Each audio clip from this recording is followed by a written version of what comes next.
Florida, late 80s.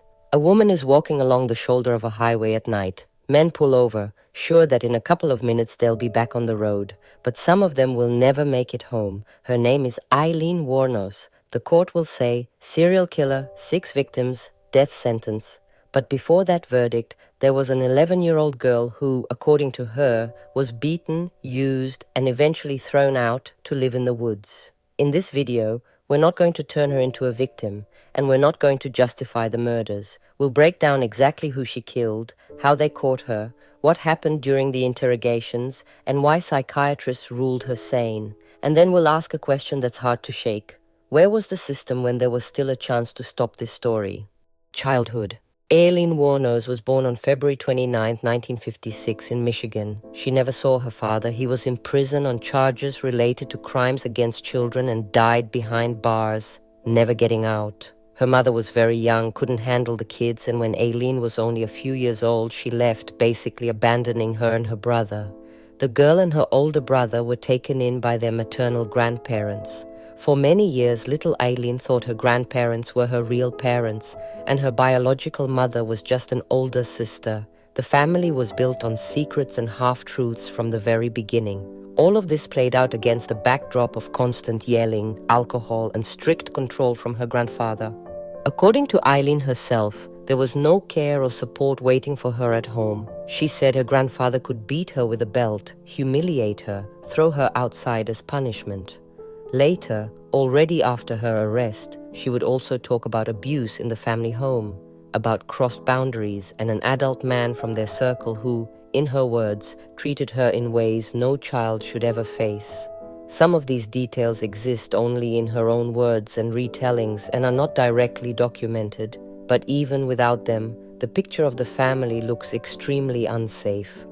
Around the age of 11, her life stops looking like a normal childhood. On paper, she is still going to school, but at the same time, according to her and people from her circle, she's already hanging out with older teens, drinking, smoking, and getting into situations where adults and older kids take advantage of her in exchange for small things like cigarettes and food.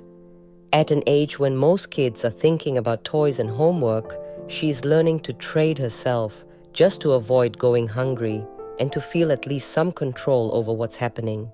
Neither the family, nor the school, nor social services step in a way that actually stops this. At 14, things get even worse. Aileen gets pregnant. Different sources say that, according to her, this happened after a violent incident involving one of her grandfather's acquaintances, an adult man from their circle. The pregnant teenager is sent to a home for unwed mothers, where she gives birth. The baby is taken away from her and put up for adoption. In the case materials, there's not a word about anyone offering her a psychiatrist, a psychologist, or any kind of structured support at all. To the people around her, she's just another problem child you can send to an institution for the duration of the pregnancy and then quietly forget about once the baby is gone. Soon after that, her grandmother, the only person in the house she felt at least somewhat attached to, according to Aileen's own memories, dies. Her grandfather becomes even harsher and more unpredictable. At 15, according to her, he simply throws her out of the house. The official reason is that she's a disgrace to the family, her behavior, the way she deals with men. In reality, the teenager is on her own. She sleeps in the strip of woods near the house, in abandoned places, at random acquaintances' homes. And here's an important point that will matter in the finale. All of this is happening in a country that, on paper, has schools, police, social services, and child protection systems. But in reality, a 15-year-old girl is living in the woods and on the streets, surviving through street life and being exploited, and the state almost doesn't intervene at all. By the end of her teenage years, Aileen develops a habit of living on the attack. Aggression becomes her way of protecting herself. If you yell first, hit first, pull a weapon first, no one will hurt you. She drops out of school, hitchhikes, crashes with friends, cheap motels, bars. It's during this period that the first official crimes show up in her record. Police reports log fights, threats with weapons, petty thefts, forged checks. In one incident, she fires a gun from a car. In another, she threatens a man with a gun. In a third, she's caught stealing. The system's reaction is standard: fines, short sentences, probation. Nobody asks why a 17-year-old girl is living like this. Nobody tries to build any kind of long-term help for her. Already in her teens, as far as the system is concerned, she's just aggressive and dangerous. Adult life on the shoulder of the road. Over time, Aileen makes her way to Florida. There, she tries to play at a normal life. She marries an older, well-off man. On paper, it looks almost like a chance. House, money, stability, a new last name. In reality, it quickly turns into arguments, angry outbursts, conflicts, and complaints about her behavior in bars. Her husband goes to court and gets a protective order. The marriage is annulled after just a few weeks. After that, Aileen fully sinks back to the bottom. Nights in motels, fast food, alcohol, constant conflicts. Her main way of earning money is prostitution along Florida's highways. In the mid-80s, in Florida, she meets a woman named Tyria Moore. They live in cheap motels, sometimes work low-paying jobs, often depend on random money. For Aileen, this is the first person with whom she is, in her own words, trying to build something like a home. They rent rooms and live together for several years. They share food, cigarettes, alcohol. There's never enough money, and there's always a lot of debt. To pay for housing and somehow support the two of them, Aileen is out on the road almost every day. Florida, highways, truckers, tourists, blue-collar guys in middle age. Some pay and leave calmly. Some, according to her, are rude, threatening, trying not to pay, or pushing her into things she's not willing to do. In interviews, she talked about clients who beat her, humiliated her, dumped her in dangerous places. By this point, the world in her head looks like this. Men are dangerous. Any of them might become violent. The police won't protect her. There is no home, no support. There's just her weapon, and the highway. By the late 80s, her psyche is living in a constant state of anxiety and bracing for impact. And in that state, 1989 becomes the point where everything snaps. From self-defense to a series of murders. Aileen's first established victim is 51-year-old Richard Mallory, the owner of an electronics shop. They meet on the road. He picks her up as a sex worker. Their route turns off the main highway to a place where there are no extra eyes. According to the prosecution, it went like this. He offered her money for sex. They drove to a deserted place where she suddenly pulled out a gun, shot him several times, took his belongings, and later sold some of his property. His car was later found abandoned, his body in the woods with gunshot wounds. According to Aileen, it was completely different. She claimed Mallory attacked her first, beat her, used sexual violence, and threatened not to let her go. In her version, it was a brutal struggle, where at some point she managed to reach her gun, fire, and run away. Later, an important detail comes out. Richard Mallory really did have a prior conviction for a sexual offense. That's a dry, documented fact. People still argue over it, who attacked whom first, and how much her version matches what actually happened. And if we assume that there really was an attempted assault in that car, then for someone with her background, that could very well have been the moment when old trauma broke through every internal break she had. After the first killing, everything starts to repeat. From late 1989 to late 1990, bodies of more men are found along different stretches of Florida highways. They are between their 40s and 65. They worked ordinary jobs: driver, laborer, retired serviceman, office worker, a man involved in transportation. The pattern is similar. A man disappears. His car is found abandoned after some time. His body is found later, usually in a stand of trees or by a side road. Several gunshot wounds, cash, documents, and personal belongings are missing. Later, investigators will link 7 men to Aileen's name: Richard Mallory, David Spears, Charles Carskadden, Troy Burris, Charles Dick Humphreys, Walter Antonio, and Peter Seams.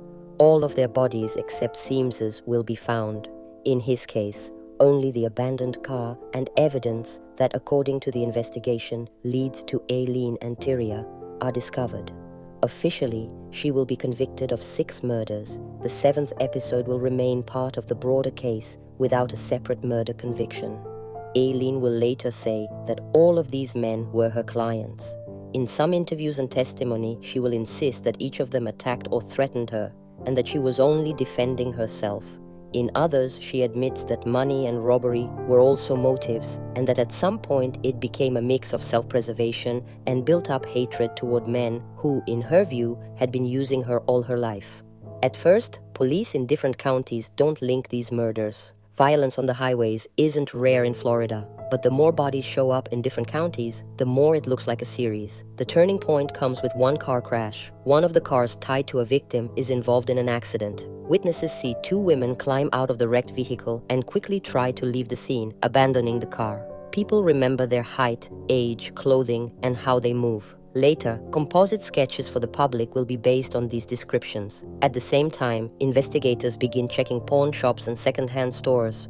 Items belonging to dead men start popping up there. Jewelry, personal items, electronics. The receipts have names and signatures. The items themselves have fingerprints. The prints are run through the database. A name well known to Florida law enforcement appears: Aileen Wuornos, a woman with a prior criminal record in the state. From there, the methodical work starts. They interview bartenders, motel workers, regulars. Many of them describe the same picture: two women living together, one calmer, the other hot-tempered, drinks a lot, swears, constantly complains about men from the highway. Almost everyone mentions a bar with a telling name, Last Resort. People often see a woman there who goes by Lee. That's the name Aileen used in the local scene. Arrest. On January 9th, 1991, the police run an operation. Undercover officers go into the bar. Outside, the arrest team is waiting.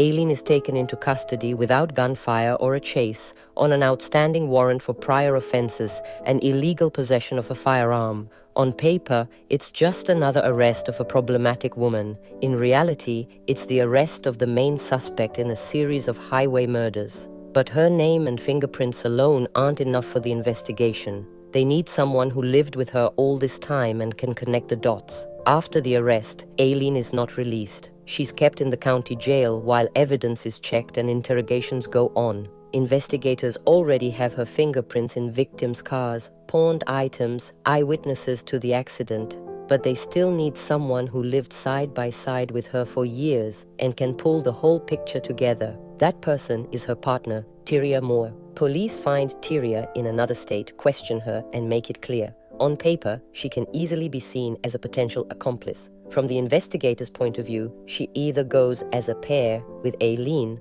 or she becomes the key witness. In the end, Tyria agrees to a deal: immunity from prosecution in exchange for helping the investigation. They bring her back to Florida and put her not in a cell, but in a motel under full police control. There, in a regular motel room, they hand her a phone. The task is simple and tough at the same time. Call Aileen in jail, talk to her like usual, ask what happened, and tell her to tell the truth, while every word is recorded. The conversations between the two women are taped one after another. In them, you can hear Tyria saying she's afraid of ending up on the stand, that the police are coming for her, that she doesn't want to go to prison because of what Aileen did. She keeps asking Aileen to confess so she can clear herself of suspicion. The meaning of those calls comes down to one thing: Aileen's confession can save Tyria from charges. On paper, this looks like voluntary confessions in a conversation with someone close. But if you look at the situation as a whole, it feels like they're putting indirect pressure on Aileen through Tyria. Tyria is begging her to confess to protect herself, and every word from that jailhouse phone is already working in favor of the prosecution. For Aileen, on the other end of the line, the main fear isn't her own sentence or verdict, but that the only close person she has left might end up in prison. Interrogations. After these calls, the interrogations go very differently. At first, Aileen sticks to the self-defense version. She says each of the men threatened her, attacked her, tried to force her into something she didn't want, and she shot to survive. She talks especially harshly about the first victim. In her view, that's where everything snapped. A man who, according to her, acted extremely aggressively, and the moment in her head when something flipped. Then her story starts to change. In some episodes, she keeps insisting it was self-defense. In others, she admits she took wallets, documents, weapons, that money and property were also motives. Sometimes she talks about hating men in general. Sometimes she says she's tired of life and doesn't care what happens next.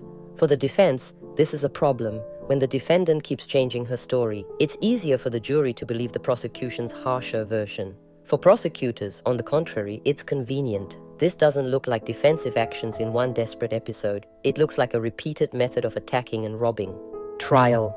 The first big trial is over the murder of Richard Mallory. The defense leans heavily on self-defense. They remind the court and the jury that Mallory had a history of sexual offenses and that, according to Aileen, he attacked first.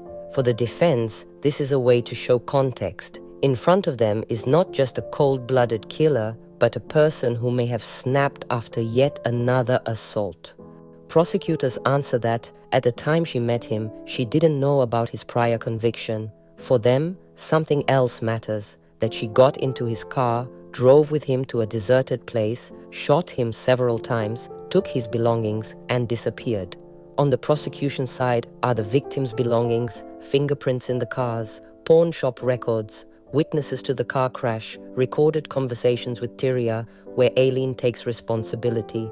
All of this forms a solid picture for the jury. Psychiatrists brought in by the defense talk about an extremely heavy background: childhood trauma, abuse, being thrown out of the house, early prostitution, life on the street, constant danger. Aileen is diagnosed with borderline personality disorder and antisocial personality disorder. Experts explain that her emotional reactions can be extremely unstable, that she may perceive a threat in situations where another person would see just conflict or rudeness.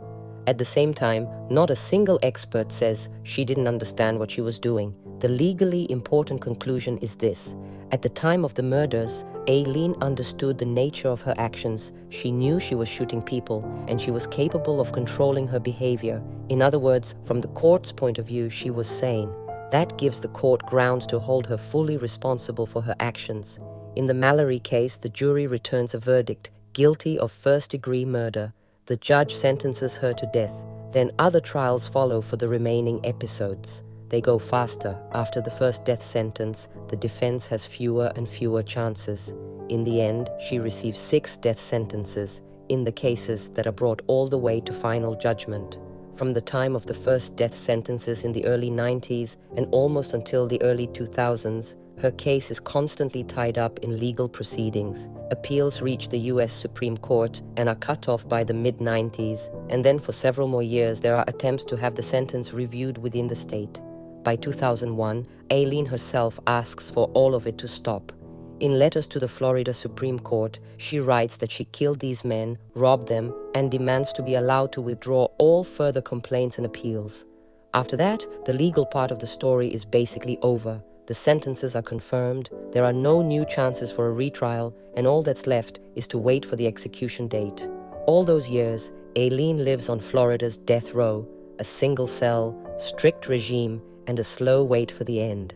By that point, a whole media industry has grown up around her case. Documentaries, books, articles appear. Some portray her as a monster, almost inhuman. Others focus on her childhood, abuse and diagnoses, and ask whether she's a monster or a product of an environment that broke her long before the murders. Aileen herself gives several interviews. In some, she says she hates men and would do it all again. In others, she says she was defending herself, that they pushed her to it, that people used her all her life. Sometimes strange lines about surveillance, conspiracies, and control appear in her speech, and that's why some specialists believe her mental state got even worse over time. Legally, however, her status doesn't change. The courts still consider her sane, and all the sentences handed down remain in force. On October 9, 2002, the sentence is carried out. Lethal injection. She is 46 years old. Officially, the story ends in the execution chamber of a Florida prison. Guilt, victims, and a failed system. It's important to say this clearly. Aileen is responsible for what she did. The court found her guilty of 6 murders. She pulled the trigger, took other people's belongings, and tried to get away. These men had families, plans, and everyday lives that were cut short. No sentence will bring them back, and no tragic backstory changes the fact that people died. But behind the image of a serial killer stands a child growing up in a deeply unsafe environment, a home where support is replaced by shouting and harsh control. From a very young age, she is pulled into adult situations no child should ever be in: a teenage pregnancy, a baby who is taken away from her, and almost no one really pays attention to her mental or emotional state. At 15, she is essentially pushed out of the house, and from then on, she survives however she can. Random places to sleep, risky connections, and very questionable ways of making money. All of this happens in plain sight of schools, neighbors, doctors, and social services. They see the warning signs, but no one builds real protection around her. Yet when this same girl becomes an adult woman who takes lives, the system suddenly works perfectly. Detectives, prosecutors, experts, multiple death sentences, a streamlined execution process, loud public statements. Why are we so fast and harsh when it comes to punishment, and so slow and hesitant when it comes to helping a child? At what point does society decide this isn't our problem anymore? Who should have stepped in earlier? Teachers, neighbors, doctors, social workers. And why did that never truly happen? The story of Aileen Wuornos does not erase her guilt, but it clearly shows something else. If we ignore damaged children for years, one day we will face adults who are almost impossible to save. And the real question is this: how many children like that are living next to us right now with problems no one wants to see or chooses to ignore? Will we be able to help them before they reach a point of no return? Share your thoughts about this story in the comments. Do you think that if the system noticed struggling families earlier, at least some of these tragedies could have been prevented, both for the victims and for those whose lives also ended up on a destructive path?